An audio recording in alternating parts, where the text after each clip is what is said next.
Pokemon Duel Trainers! It's Saturday Night Monster Time! Boo! I always wanted to do that.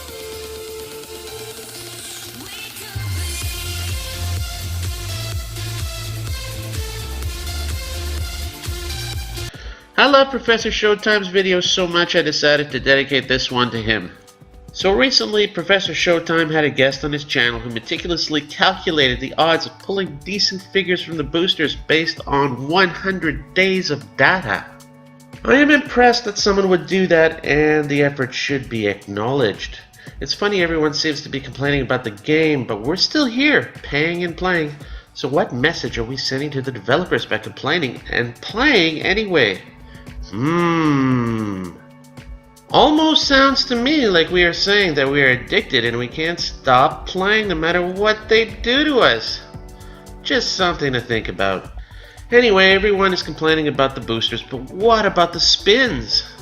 Yes, guys, we are just assuming that everything is up front in that regards.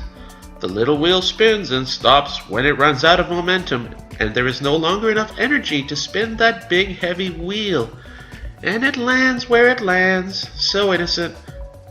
But wait, is that really true? How much does the wheel weigh? Does anybody know?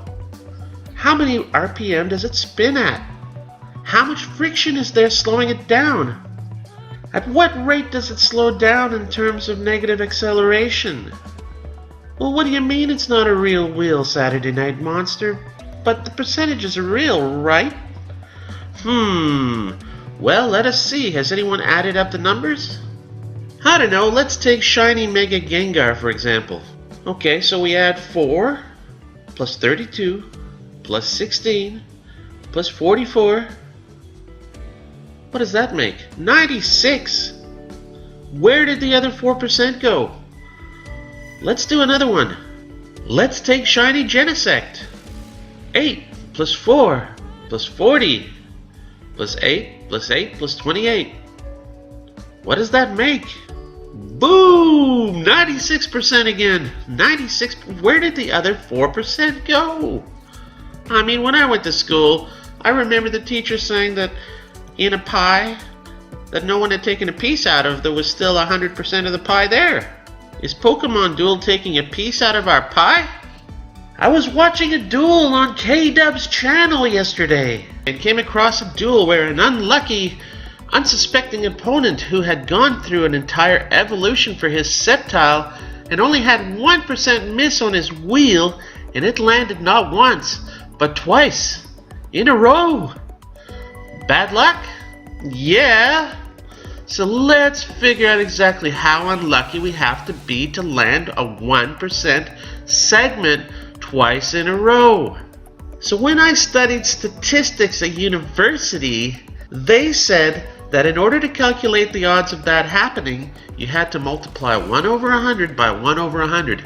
So the top two numbers multiplied make 1, because 1 times 1 is 1, and 100 times 100 is 10,000. So the odds of this happening was 1 in 10,000. Does this seem to happen a little bit more frequently than that? Let me know down below in the comments, because it sure as heck happens to me a lot. Also, let me ask you an important question. What would you do if you landed 2 misses in a row with a 1% miss? Would you invest in that figure to get it to level 5 to make sure that never happens again? Is it possible that the developers want to make more money by finding clever ways to get us to spend in terms of materials and whatevers, resources? What about that Zoroark? Has anyone noticed he used to always land cross counter and now he lands sucker punch all the time? Suckers! Seriously, another thing I've noticed is I do well with new figures, so I invest a little in them and they perform poorer. Then I invest everything into them and they perform well for a few days, then they stop. So I have to reinvent my deck to get rid of them. Maybe a scientific study should be done on that. Anyway, that's just my opinion. It's an opinion, a hypothesis, whatever you want to call it. It shouldn't be taken as a fact. I hope you enjoyed today's video and that it was food for thought, and I hope that you're already subscribed to the channel, because if you're not, then what are you waiting for? I'll see you next time.